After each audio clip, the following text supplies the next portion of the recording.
بسم الله الرحمن الرحيم. الحمد لله. الحمد لله حمدا كثيرا طيبا مباركا فيه كما يحب ربنا ويرضاه. أشهد أن لا إله إلا الله وحده لا شريك له، وأشهد أن محمدا عبده ورسوله لا نبي بعد. أما بعد، اللهم علمنا ما ينفعنا وانفعنا بما علمتنا وزدنا علما يا ذا الجلال والإكرام. اللهم أصلح لنا شأننا كله ولا تكلنا إلى أنفسنا طرفة عين. اللهم يا ذا الجلال والإكرام يا حي يا قيوم، أصلح لنا أجمعين النية والذرية والعمل. Saudari-saudari, akhwat yang semoga senantiasa dirahmati Allah Subhanahu wa taala, yang semoga diberikan keberkahan oleh Allah Subhanahu wa taala, ibu-ibu yang semoga diberikan istiqaman oleh Allah Subhanahu wa taala. Ahlan wa sahlan bikum au bikunna min jadid. Selamat datang kembali di majelis-majelis ilmu yang kita berharap semoga majelis-majelis ini dapat menjadikan kita dan mengangkat derajat kita di sisi Allah Subhanahu wa taala.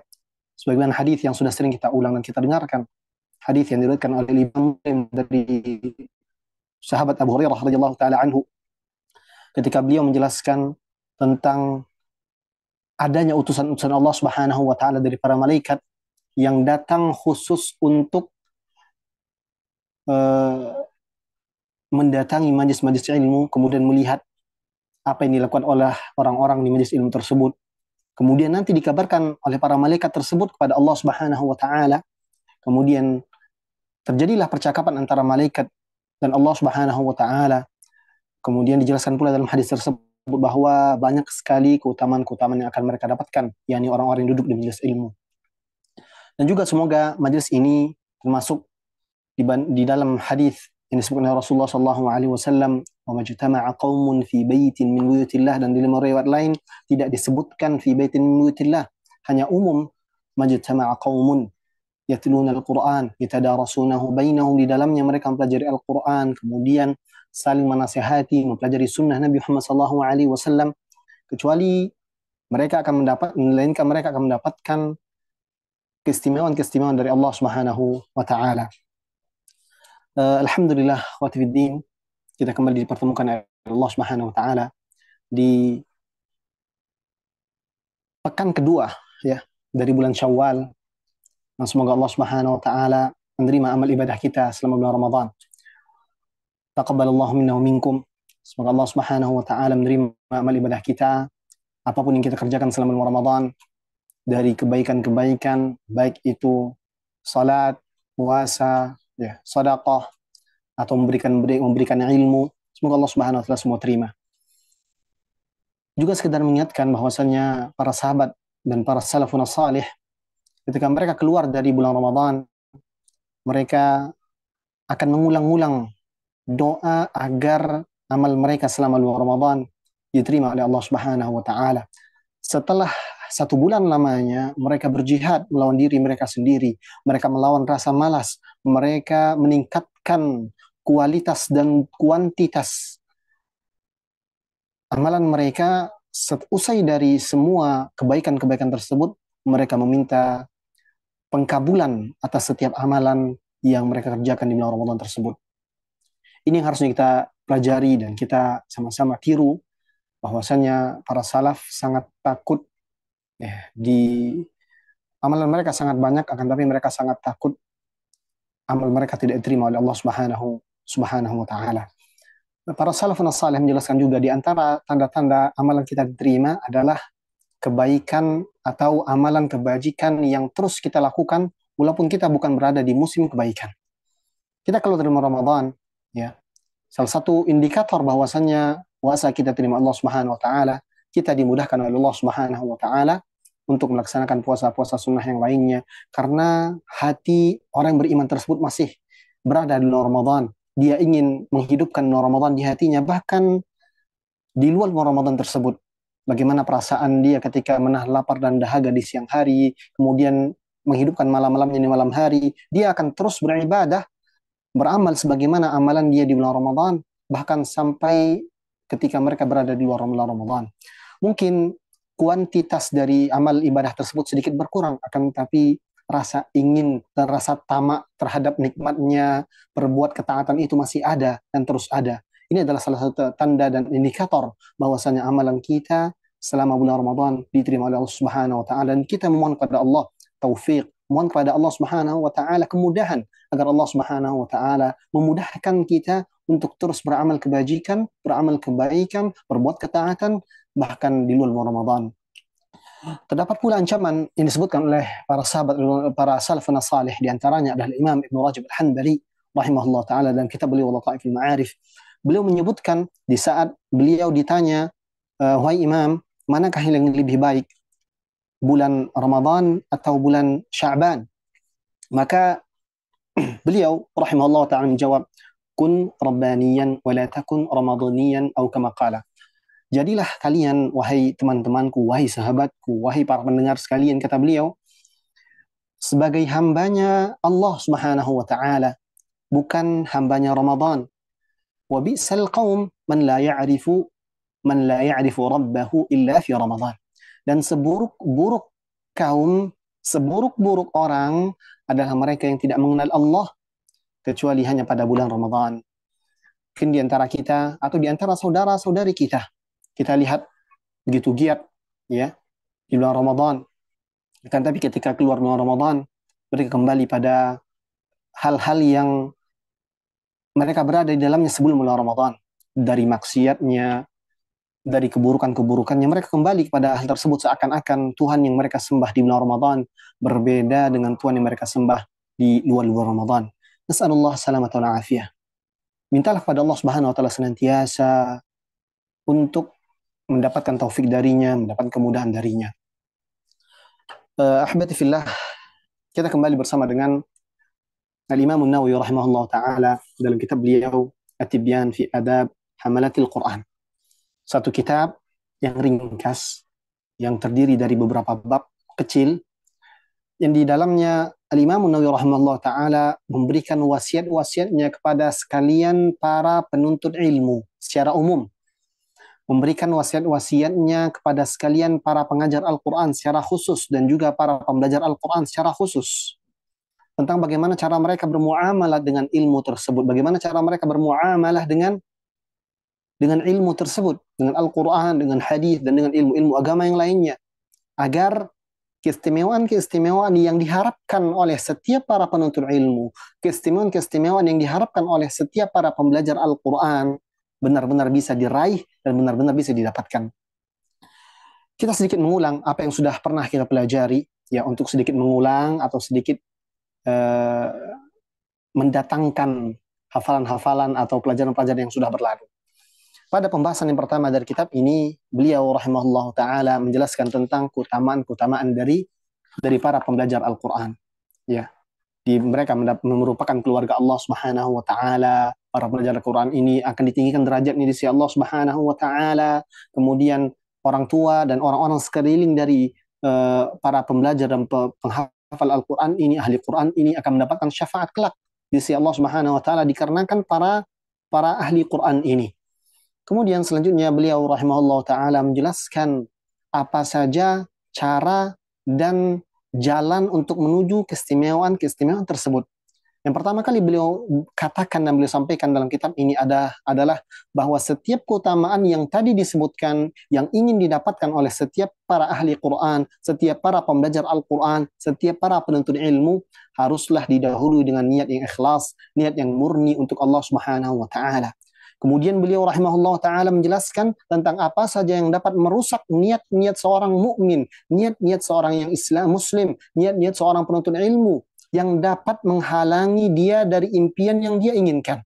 Dia ingin mendapatkan surganya Allah Subhanahu wa ta'ala. Dia ingin mendapatkan derajat tinggi di sisi Allah Subhanahu wa ta'ala. Dia ingin diangkat derajatnya di sisi Allah Subhanahu wa ta'ala, sebagaimana perkataan Umar, bahwasanya Allah Subhanahu wa ta'ala mengangkat derajat seseorang dengan Al-Quran dan merendahkan yang lainnya. Ia harapkan itu, dia inginkan itu, akan tapi ada penghalang-penghalang yang dapat menjauhkan dia dari impian yang dia inginkan tersebut. Ini yang tadi yang sudah disebutkan oleh Imam Nawawi rahimahullah ta'ala. Di antaranya adalah riya, adalah ujub, kemudian merasa bangga diri, merasa bisa dengan diri sendiri tanpa mengkaitkan segalanya dengan Allah Subhanahu wa taala, kemudian ada hasad dan lain sebagainya. Selanjutnya, beliau rahimahullah taala menjelaskan kalau ingin kalau ingin mendapatkan hal yang istimewa, maka jalan menuju ke sana haruslah istimewa. Cara kita berinteraksi dengan hal-hal yang mulia, cara kita bermuamalah dengan hal-hal yang istimewa, haruslah istimewa pula, haruslah berbeda. Karenanya Imam Allah Ta'ala menjelaskan bab tentang bagaimana seorang tersebut bermuamalah dengan Al-Quran sehingga yang istimewa ini tadi, yakni Al-Quran dan ilmu agama ini tidak rendah di mata orang. Karenanya beliau menulis kitab Makarimul Akhlaq atau fasal tentang akhlak-akhlak karimah yang tujuan dari seluruh akhlak-akhlak ini yang sudah kita pelajari ataupun yang akan kita pelajari, tujuan satu, untuk menjaga keistimewaan ilmu tersebut, menjaga ketinggian ilmu tersebut sehingga dia tetap menjadi istimewa, dia tetap menjadi sesuatu yang mahal, yang berharga, tidak dikucilkan, tidak dihinakan, dan ini tujuannya. Al-Quran adalah kalamullah, dia sudah mulia dari sananya, dia adalah kalamullah. Karenanya Al-Imam Nawawi rahimahullah ta'ala menjelaskan ada adab-adab yang mesti dimiliki ya oleh setiap orang yang bersinggungan langsung dengan ilmu-ilmu ini. Baik itu pengajarnya, baik itu pembelajarnya, semuanya harus punya nih adab-adab ini dan akhlak-akhlak ini. Tujuannya tadi satu, untuk menjaga keistimewaan dan kemuliaan dari ilmu ini. Kemudian beliau masuk ke dalam bab dan fasal makarimul akhlak. Kemudian disebutkan apa saja yang mesti dimiliki oleh seorang pengajar Al-Quran. Dan beliau mendahulukan adab-adab terhadap yang harus dimiliki oleh para pengajar Al-Quran. Dikarenakan mereka adalah asas. Mereka adalah kunci dari tersebarnya ilmu Al-Quran ini. Maka ketika seorang ingin mengajarkan Al-Quran, bagaimana dia mengajarkan Al-Quran dan bagaimana dia harus bersikap. Sehingga yang dia ajarkan ini tetap menjadi mulia. Karena Al-Quran tadi kita katakan bahwa Al-Quran ini mulia, ilmu agama ini mulia, dan seluruh adab dan akhlak ini bertujuan untuk menjaga kemuliaannya. Bukan untuk individu yang memiliki ilmu tersebut, tidak. Untuk menjaga zat dari ilmu tersebut sehingga dia tetap istimewa dan tetap tinggi. Satu kaidah yang senantiasa kita ulang, bahwasanya siapa saja yang tidak dapat memuliakan ilmu, maka ilmu tersebut tidak akan memuliakannya. Keutamaan-keutamaan yang di bab pertama yang disampaikan oleh Imam Nawawi Ta'ala ini tentang keistimewaan yang akan didapatkan oleh seorang yang belajar Al-Quran, seorang yang mempelajari Al-Quran, ya, kemudian diberikan predikat sebaik-baik manusia, khairukum man ta'allama al-Qur'ana wa 'allamah, kata Rasulullah sallallahu alaihi wasallam. Sebaik-baik kalian adalah yang mempelajari Al-Qur'an dan mengajarkannya. Untuk mendapat predikat ini, untuk mendapatkan keistimewaan ini, ditulislah bab makarimul akhlak ini sehingga ya yang hal mulia ini benar-benar tetap terjaga. Di antara adab dan akhlak yang sudah kita lewati dan kita pelajari dan semoga kembali bisa terulang, ya, kembali bisa diulang oleh setiap kita, di antaranya adalah zuhud, ya, akhlak zuhud, kemudian berakhlak dengan akhlak yang mulia, tidak menginginkan hal-hal dunia, ya, tentu saja setelah ikhlas pada Allah Subhanahu wa taala, kemudian dermawan, ya, senantiasa bermuka manis di hadapan orang-orang yang ingin mendapatkan ilmu darinya. Ada juga khusyuk, wara, kemudian tenang, ya, bersikap berwibawa. Ini semua tujuannya adalah untuk menjaga keistimewaan ilmu yang dimiliki oleh seorang muallim atau pengajar ilmu tersebut. Pada pertemuan yang terakhir, kita sampai pada perkataan beliau, yang perkataan Al-Imam Nawawi rahimahullah ta'ala, wal waqaru wat tawadhu' wal khudu'. Ya, di antara akhlak dan adab yang harus dimiliki oleh seorang pengajar Al-Quran, ya, adalah dia bersikap tenang, kemudian tawadhu', bersikap rendah diri, rendah hati di hadapan ilmu ini. Dan kita sudah sebutkan apa yang maksud dengan tawadhu' dan apa yang dimaksud dengan al-khudu', apa perbedaannya dengan khusyuk, sudah kita pelajari. Semoga ilmu yang sudah kita sampaikan pada pertemuan-pertemuan sebelumnya dapat bermanfaat untuk pembicara dan juga setiap yang mendengarkan. Pada hari ini kita akan kembali masuk pada akhlak-akhlak dan kita insya-Allah taala akan habiskan fasal ini, fasal makarimul akhlak ini sehingga pada pertemuan selanjutnya kita bisa masuk ke dalam fasal yang selanjutnya. Al-Imam Nawawi rahimahullah taala melanjutkan apa saja akhlak dan adab yang mesti dimiliki oleh seorang pengajar Al-Qur'an. Beliau mengatakan wajtinabud dhahiki wal ikthar minal mizah. Hendaknya seorang pengajar Al-Qur'an, ya, seorang yang di mata manusia adalah orang-orang yang berilmu, hendaknya dia menghindari banyak tertawa dan banyak bercanda.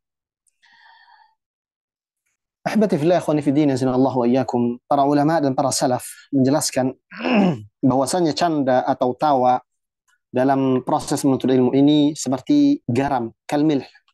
Kalau dia terlalu banyak, maka makanan tersebut dalam suatu masakan bisa terlalu asin sehingga tidak dapat disantap dan tidak dapat dinikmati.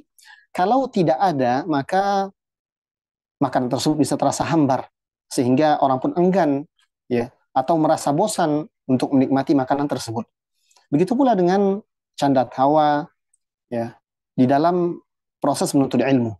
Sekali lagi kita tekankan bahwasanya yang disampaikan oleh Imam Nawawi rahimahullah taala ini, adab-adab ini dan akhlak-akhlak ini dikhususkan terkhusus di dalam majelis-majelis ilmu, pada majelis sama', dalam majelis talaqqi, ya, ketika duduk dalam majelis ilmu. Di luar itu, maka orang masih bisa untuk bercanda atau untuk tertawa dengan teman-temannya, masih bisa. Kan, tapi kalau berada di hadapan ilmu, maka hal tersebut hendaknya dikurangi. Mengapa demikian ahibati fillah? Seorang pengajar Al-Quran ketika dia terlalu memperbanyak canda tawa, ya, memperbanyak humor dan lucon dalam proses belajar dan mengajarnya, maka ditakutkan ilmu yang ingin disampaikan atau poin penting yang ingin disampaikan tidak tersampaikan. Ya. Karenanya untuk menjaga kemuliaan ilmu ini, kemuliaan dan keistimewaan ilmu Al-Quran dan ilmu agama secara umum, maka seharusnya, ya, yang harus dilakukan oleh seorang pengajar adalah tidak memperbanyak canda tawa di dalam proses dia mengajar.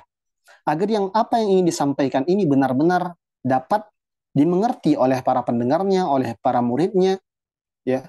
Agar apa yang ingin disampaikan dari Al-Quran ini, terutama kalau ada ayat-ayat yang memberikan peringatan, memang benar dapat disampaikan dan dapat diterima oleh para pendengar dan para muridnya. Sehingga ilmu ini tetap akan menjadi istimewa dan menjadi tinggi dan menjadi mulia di sisi para murid-muridnya tersebut. Para salafun salih ketika kita melihat majelis-majelis mereka, nah, Imam Malik, ya, rahimahullah taala, Imam Darul Hijrah, Imam kota Madinah, ya, di majelis beliau hadir ribuan orang, ya, dan orang-orang tersebut karena benar-benar ingin untuk mendapatkan ilmu dari Imam Malik rahimahullah taala, sampai-sampai untuk meraut pensil saja, mengeluarkan suara saja tidak ingin, karena takut mengganggu Imam Malik rahimahullah taala ketika dia menjelaskan. Dan ini yang dilakukan oleh Imam Malik rahimahullah taala, ya. Al-Imam Malik rahimahullah taala adalah seorang imam yang benar-benar mengagungkan hadis-hadis Nabi Muhammad sallallahu alaihi wasallam, mengagungkan kalamullah. Disebutkan bahwasanya Imam Malik rahimahullah taala ketika ingin menceritakan atau meriwayatkan satu hadis dan menyebutkan satu hadis, tadinya beliau posisinya sandaran. Kemudian ketika ingin menyebutkan haddatsana atau qala Rasulullah sallallahu alaihi wasallam, beliau tegakkan badan beliau ihtiraman, memuliakan ilmu tersebut karena ilmu yang ada tersebut adalah mulia. Ini adalah kalamullah, kalam Rasulullah sallallahu alaihi wasallam.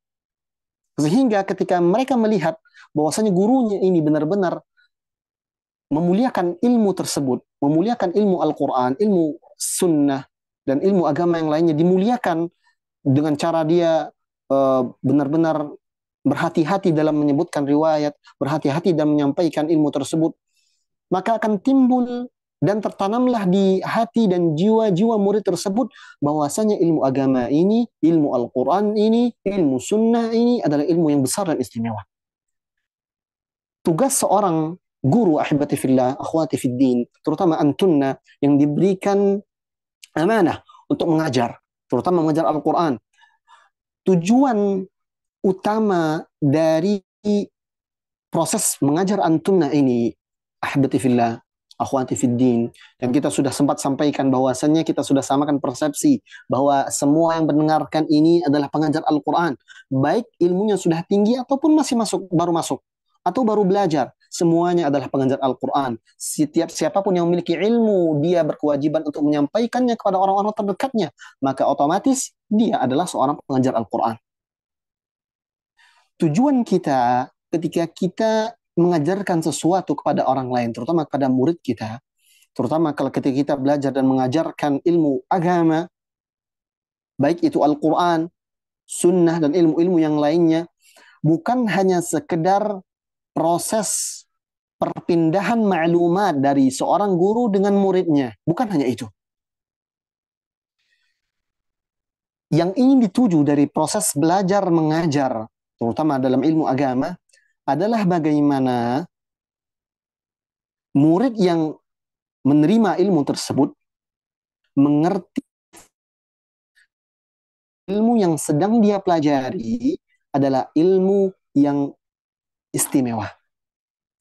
Ilmu ini berkaitan dengan Al-Quran, kalamullah, dan Allah harus ditinggikan bagaimanapun caranya.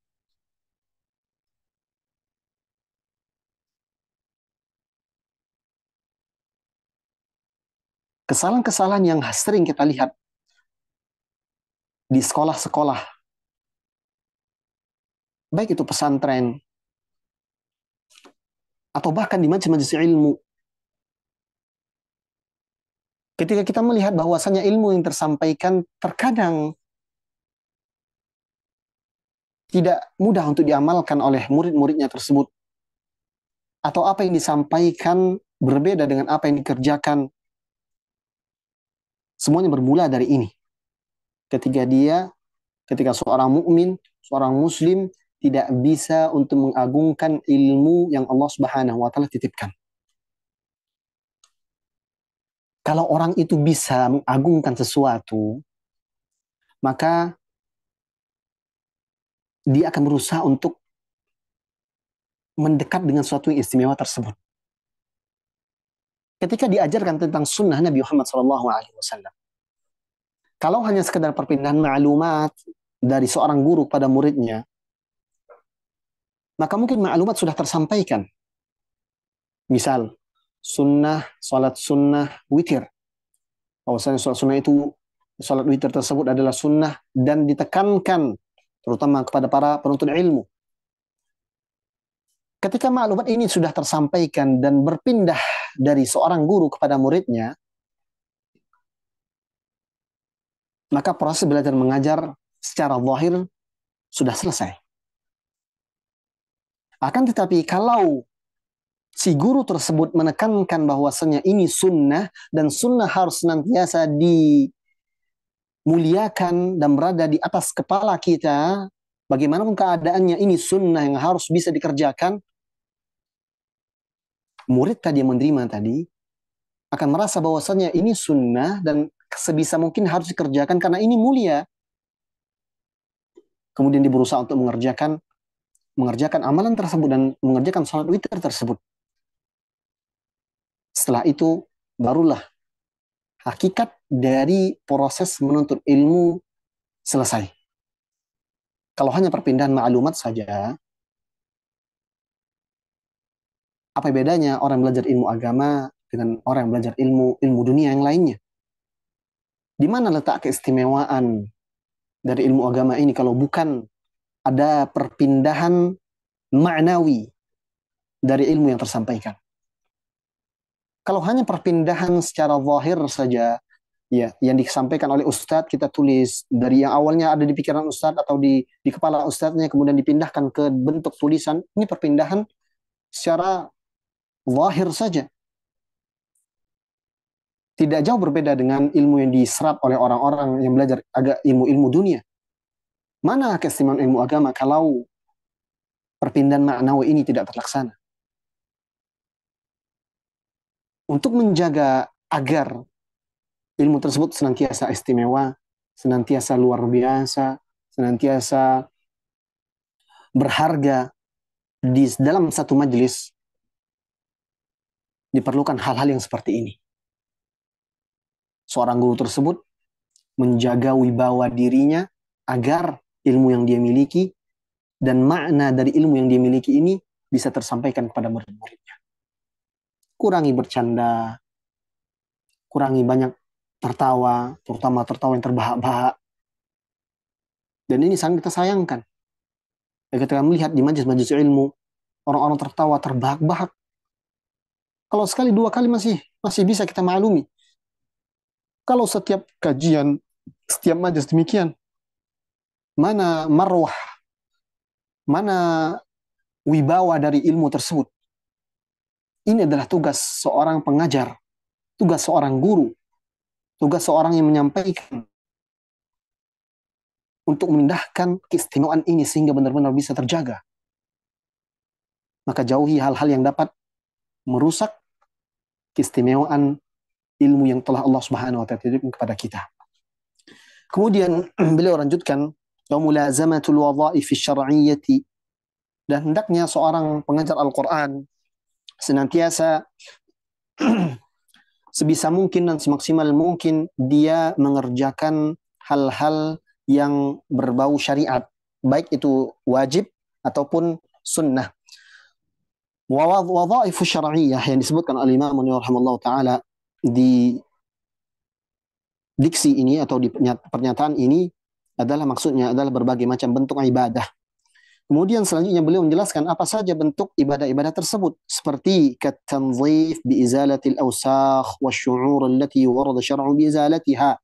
Seperti mungkin menjaga kebersihan, baik menjaga kebersihan diri ataupun menjaga kebersihan lingkungan sebagaimana yang disebutkan oleh syariat. Misal juga kaqassis syarib, ya, dia misalkan memendekkan kumis, wa taqlimiz dhufur, memotong kuku, tasrihil lihyah, membiarkan ya jenggot tumbuh, wa izalatur rawaihil karihah, ya, menghilangkan bau-bauan yang tidak sedap dari diri, wal malabisul makruha, dan menjauhkan diri dari menggunakan pakaian-pakaian yang tidak enak dipandang. Hal-hal ini adalah hal-hal tambahan, ya, hal-hal yang bentuknya zahir, ya, yang tampak, yang dapat menunjang seseorang dalam memuliakan ilmu yang telah Allah Subhanahu wa taala titipkan kepada dirinya, yang ingin dia sampaikan. Orang manusia secara fitrahnya akan senang ketika melihat orang-orang yang zahirnya bersih atau wangi. Mereka akan lebih percaya dengan orang yang berpenampilan demikian dibandingkan orang yang berpenampilan acak-acakan, walaupun mungkin ilmunya lebih tinggi dibandingkan orang-orang yang berpenampilan lebih rapi.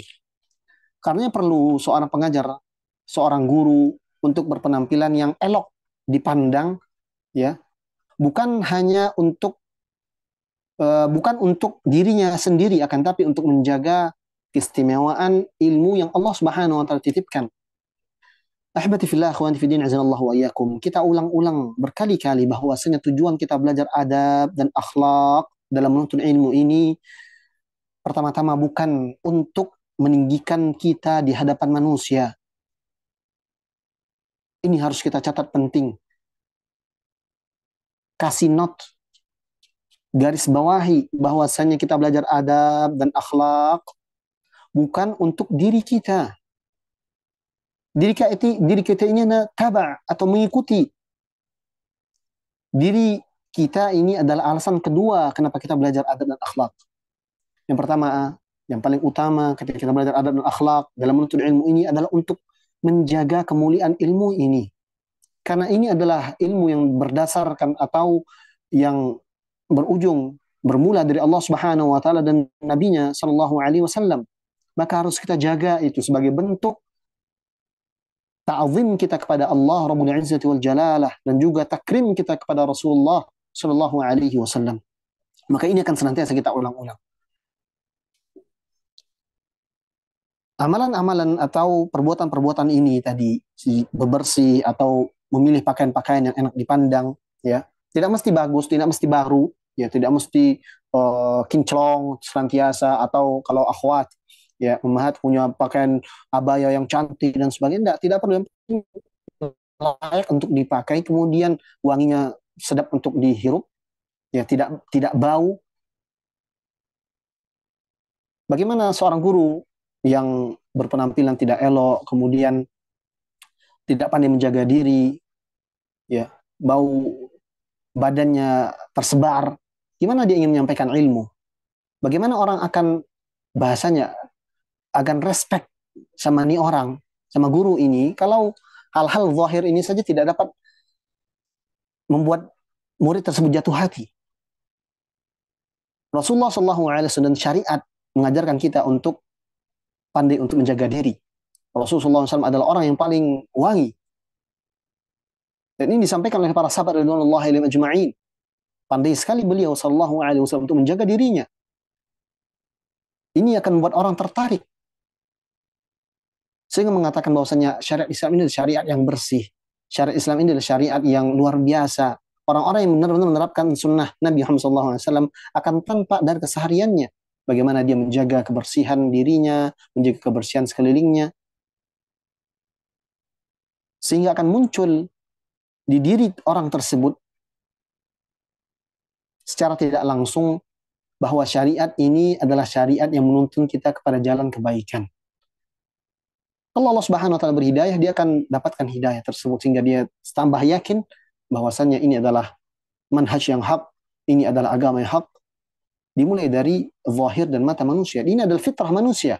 Allah Subhanahu wa taala menciptakan manusia senang dengan hal-hal yang bersih, senang dengan hal-hal yang indah untuk dipandang. Maka hendaknya seorang pengajar Al-Quran, seorang pengajar ilmu, seorang guru, seorang musyrifah, seorang ustaz, seorang ustazah, pandai untuk menjaga dirinya, melaksanakan syariat-syariat yang telah diajarkan, sehingga keistimewaan syariat ini semakin tampak dan semakin terjaga. Dengan catatan bahwasannya bersolek atau memperindah diri ini harus dalam batasan syariat, jangan berlebihan. Misalkan antunna akhwat, mungkin senang dengan abaya-abaya atau jilbab-jilbab yang warna-warni yang cerah. Sedangkan syariat kita menganjurkan seorang perempuan itu untuk berpakaian dan memilih warna hitam. Bukan tidak boleh berpakaian dengan warna yang lain, kan, tapi pilih yang afdal, pilih yang bagus, pilih yang baik. Sebagai bentuk apa? Sebagai bentuk pengagungan kita terhadap syariat ini, terhadap syariat Islam, sehingga ketika kita datang untuk mengajar, ya dalam kondisi yang bersih, kondisi yang rapi, ya kita akan tetap semangat belajar, mengajar, dan orang-orang akan tertarik. Secara zahir manusia mereka suka dengan orang-orang yang bersih, yang enak dipandang.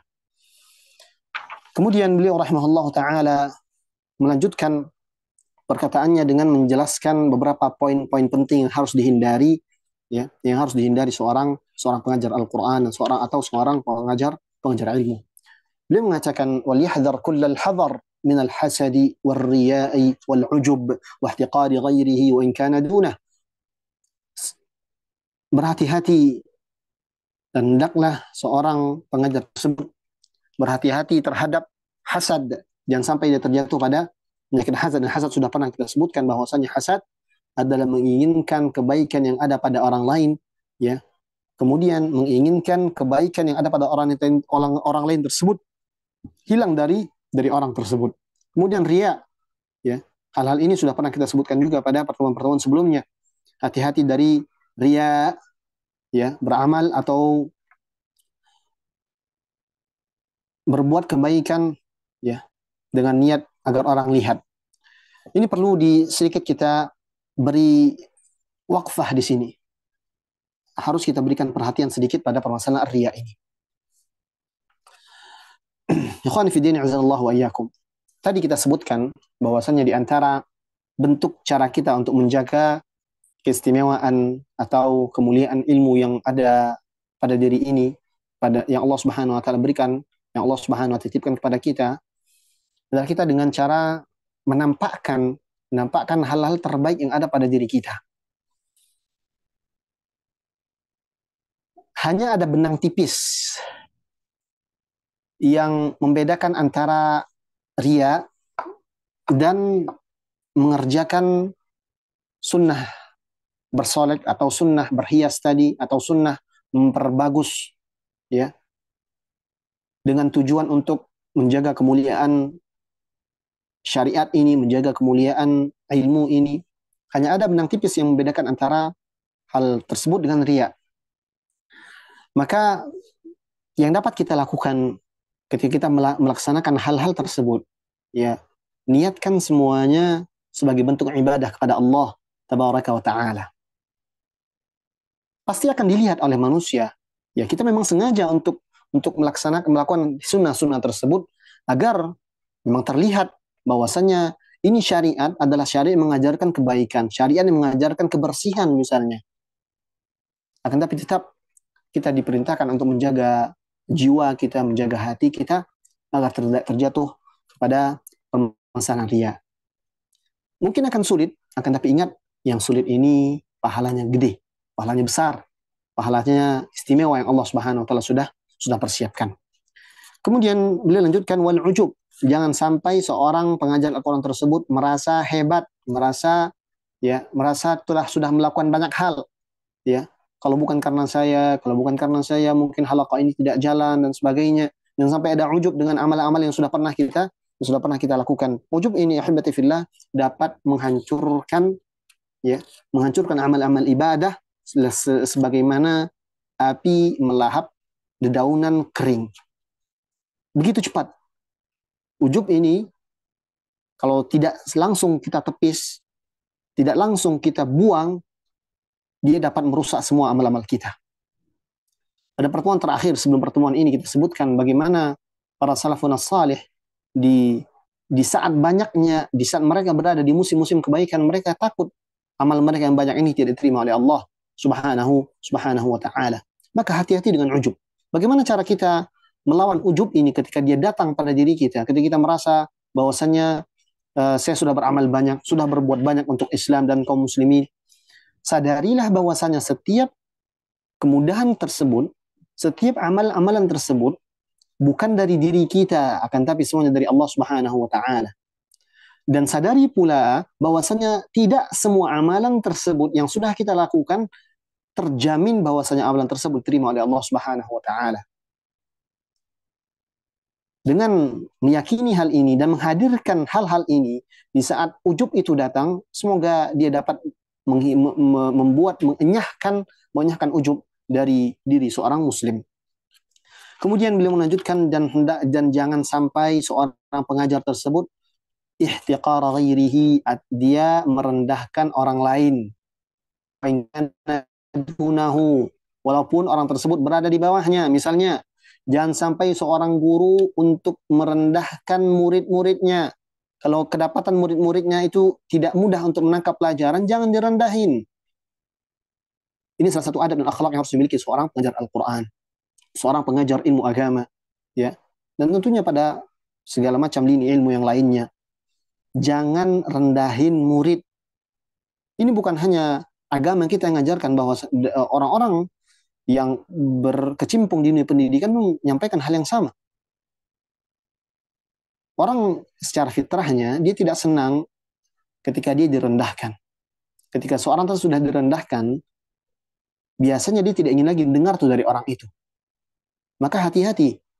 Jangan sampai lisan kita ketika kita mengomentari murid yang sulit untuk menangkap pelajaran, justru menjauhkan dia dari ilmu tersebut. Dan sering terjadi orang-orang yang mundur ke belakang, mundur teratur, bubaran, dikarenakan gurunya tidak pandai memilih dan memilah diksi-diksi ketika dia sedang mengajar.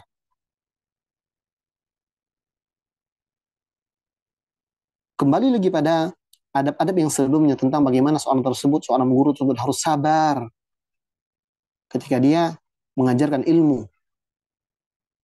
Harus berlapang dada ketika dia mengajarkan ilmu. Kalau sudah bisa dia pegang dua akhlak dan adab ini, dua sifat ini, dia tidak akan merendahkan murid-muridnya, tidak akan merendahkan orang lain. Semua hal yang tadi disebutkan ini, hal-hal yang dilarang yang diperingatkan oleh Al-Imam Nawawi rahimahullah taala ini semua adalah sebab besar perpecahan, sebab besar tidak majunya sebuah pendidikan. Apapun pendidikan yang tersebut, baik di masjid atau di sekolah-sekolah, ketika orang guru sama guru hasad misalnya, ngelihat murid fulanah banyak sekali, murid fulanah banyak sekali,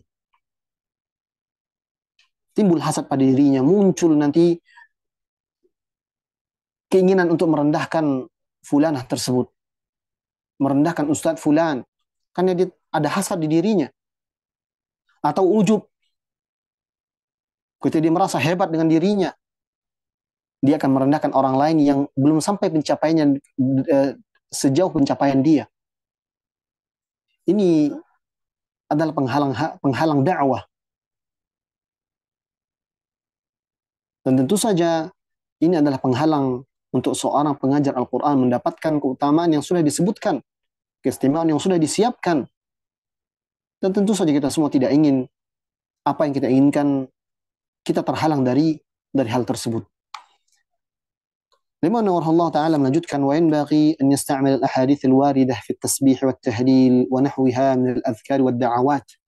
Hendaknya seorang pengajar Al-Quran senantiasa mengerjakan sunnah-sunnah, ya, baik itu sunnah qauliyah ataupun sunnah-sunnah fi'liyah. Hendaknya dia juga melazimi zikir-zikir pagi, petang, dan doa-doa, ya. Kemudian beliau mengatakan, wa an yuraqiballaha ta'ala fi sirrihi wa alaniyatih. Hendaknya ia senantiasa berakhlak dan akhlak ihsan. Apa itu ihsan? Ihsan adalah kita beribadah kepada Allah Subhanahu wa taala dengan keyakinan bahwasanya Allah Subhanahu wa taala senantiasa melihat dan memperhatikan kita. Dalam hadis Jibril, Rasulullah SAW menjelaskan tentang ihsan, tentang amal. Engkau mengerjakan satu amalan, kemudian engkau yakini bahwasanya engkau seakan-akan engkau melihat Allah Subhanahu wa taala berada di hadapanmu. Kalau tidak bisa, engkau yakini saja bahwasanya Allah Subhanahu wa taala pasti melihatmu. Ini derajat ihsan, adalah derajat keislaman seseorang atau derajat agama seorang yang paling tertinggi. Islam, iman, kemudian ihsan. Akhlak ihsan ini adalah puncaknya akhlak. Kenapa demikian? Karena seorang ketika dia sudah merasa diawasi oleh Allah Subhanahu wa taala, maka dia akan memberikan akhlak-akhlak yang terbaik. Dia akan memberikan amalan-amalan terbaik yang dia miliki. Karena dia yakin Allah Subhanahu wa taala akan melihatnya. Ketika dia mengajar, dia akan maksimalkan semuanya. Dia akan jujur kepada Allah Subhanahu wa taala dan mengajarkan ilmunya. Tidak akan berdusta atas nama Allah dan Rasulnya sallallahu alaihi wasallam. Kalau dia yakin bahwasanya Allah Subhanahu wa taala senantiasa memperhatikannya, dia akan menjaga kemuliaan ilmu yang datangnya dari Allah Subhanahu wa taala tersebut. Kalau dia yakin dengan ihsannya tersebut bahwasanya Allah Subhanahu wa taala senantiasa memperhatikannya, memperhatikan gerak-geriknya, dia akan mengamalkan apa yang dia ajarkan. Dia akan senantiasa menjaga dirinya dari hal-hal yang dapat merusak, dari dosa-dosa, maksiat, bahkan hal-hal makruh. Karena dia yakin Allah Subhanahu wa taala melihatnya dan perhatikannya. Ini akhlak ihsan. Ihsan.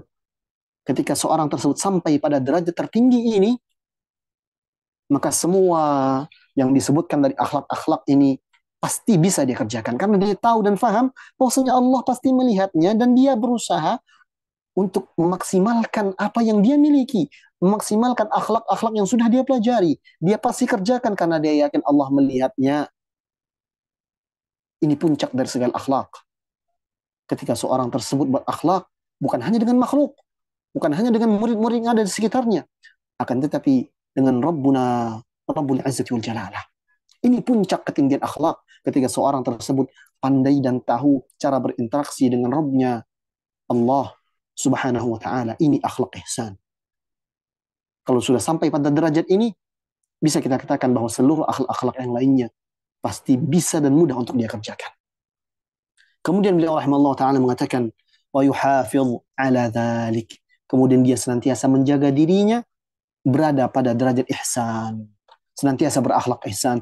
Dia yakin gerak-gerik dia, dia jalan ke halaqah, dia pulang ke rumah, dia jalan ke masjid, semuanya diperhatikan oleh Allah Subhanahu wa taala, maka dia akan berusaha untuk memaksimalkan amal-amalnya. Kalau dia sudah tahu ilmu tentang akhlak, dia akan maksimal dan kerjain itu akhlak. Kalau dia tahu satu ilmu, dia akan kerjain itu ilmu. Karena dia tahu Allah Subhanahu wa taala melihatnya dan memperhatikannya. Kemudian di akhir fasal ini beliau rahimahullah taala mengatakan wa an yakuna ta'wiluhu fi jami'i umurihi 'ala Allah taala. Kembali pada poin nomor 1, bahwa seluruh adab-adab dan akhlak ini tujuannya cuma satu, Allah tabaraka wa taala. Tidaklah dia sabar kecuali untuk Allah Subhanahu wa taala. Tidaklah dia dermawan kecuali mengharapkan ridha dari Allah Subhanahu wa taala. Tidaklah dia memberikan waktunya untuk mengajar kecuali mengharapkan pahala dari Allah Subhanahu wa taala. Tidaklah dia bersikap zuhud melainkan untuk mendapatkan ridha Allah Subhanahu wa taala. Tidaklah dia bersikap wara melainkan karena dia takut azab Allah Subhanahu wa taala. Tidaklah dia berusaha untuk bertakwa kepada Allah Subhanahu wa taala kecuali karena dia takut apa yang ada di sisi Allah Subhanahu wa taala. Semua perkara-perkaranya kembali kepada satu. Fali wahidin kun wahidan fi wahidin. Untuk yang satu, jangan yang esa. Jadilah orang yang mengesakan. Amalan kita seluruhnya hanya untuk Allah Subhanahu wa taala. Akhlak yang senantiasa dan harus kita senantiasa kita kerjakan hanya untuk Allah Subhanahu wa taala. Dan salah satu bukti bahwa kita beramal seluruh ini, mengamalkan seluruh ilmu yang kita miliki, mengamalkan adab-adab ini adalah dengan cara kita menampakkan diri kepada Allah Subhanahu wa taala sebagai orang yang menjaga kemuliaan ilmu ini. Semoga Allah Subhanahu wa taala menjadikan kita sebagai orang-orang yang muhsin, sebagai orang-orang yang memiliki ihsan di dalam hatinya. Derajat ihsan ini adalah derajat yang paling tinggi, ahibati fillah. Tidak bisa dicapai dengan 1-2 hari. Dia butuh latihan. Mungkin sebagian besar dari kita masih pada derajat Islam, belum sampai derajat iman bahkan. Maka teruslah minta kepada Allah Subhanahu wa taala agar kita bisa terus meningkatkan kadar diri kita. Islam, iman, kemudian nanti untuk derajat ihsan. Ketika kita beramal, kita benar-benar yakin Allah Subhanahu wa taala berada di hadapan kita, dan juga kalau kita tidak sampai pada derajat tersebut, paling tidak kita yakin dan faham Allah Subhanahu wa taala pasti melihat kita, perhatikan gerak-gerik kita. Bukan hanya gerak-gerik zahir, yang di hati Allah Subhanahu wa taala pasti tahu. Ya'lamu kha'inatal a'yun wa ma tukhfis sudur. Allah Subhanahu wa taala tahu penghiyatan mata. Ujung mata ketika melihat pada yang haram, Allah tahu. Hati kita ketika dia berkeinginan kepada hal yang haram, Allah tahu. Maka ketika itu sudah berakhlak dengan akhlak yang mulia ini, akhlak ihsan ini, akan mudah untuk kita mengerjakan seluruh adab-adab mulia yang lainnya. Tetaplah kita memuliakan ilmu, tampakkan perjuangan kita untuk memuliakan ilmu ini. Semoga Allah Subhanahu wa taala ketika kita dilihat oleh Allah Subhanahu wa taala sebagai orang-orang yang ikhlas, yang mukhlis ketika mengerjakan dan beradab dan berakhlak, untuk senantiasa menjaga keistimewaan ilmu ini. Semoga Allah Subhanahu wa taala ketika melihat hal tersebut, Allah Subhanahu wa taala titipkan di hati kita kemudian untuk naik ke dalam derajat ihsan. Dan ketika seorang sudah sampai pada derajat ihsan, maka tidak ada balasan untuk orang-orang yang muhsin ini kecuali surganya Allah Subhanahu wa taala.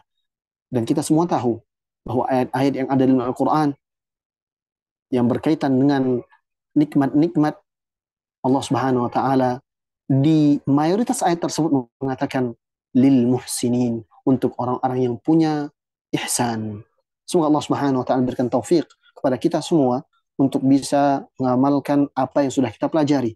Semoga Allah Subhanahu wa taala mudahkan setiap kita untuk mengerjakan apa yang Dia ketahui, memberikan taufik untuk ikhlas, dan semoga Allah Subhanahu wa taala menjaga diri kita dari hal-hal yang dapat merusak keikhlasan. Semoga Allah Subhanahu wa taala memberikan kepada kita kemudahan untuk berakhlak dengan akhlak yang mulia. kemudian Allah Subhanahu wa taala memudahkan kita untuk dapat menjaga kemuliaan ilmu yang kita pelajari, yang sedang kita pelajari ataupun yang akan kita pelajari. Jazakumullah khairah. Kita cukupkan sesi materi kita pada petang hari ini. Semoga Allah Subhanahu wa taala menjadikan ilmu yang disampaikan oleh pembicara sebagai ilmu yang bermanfaat, ya.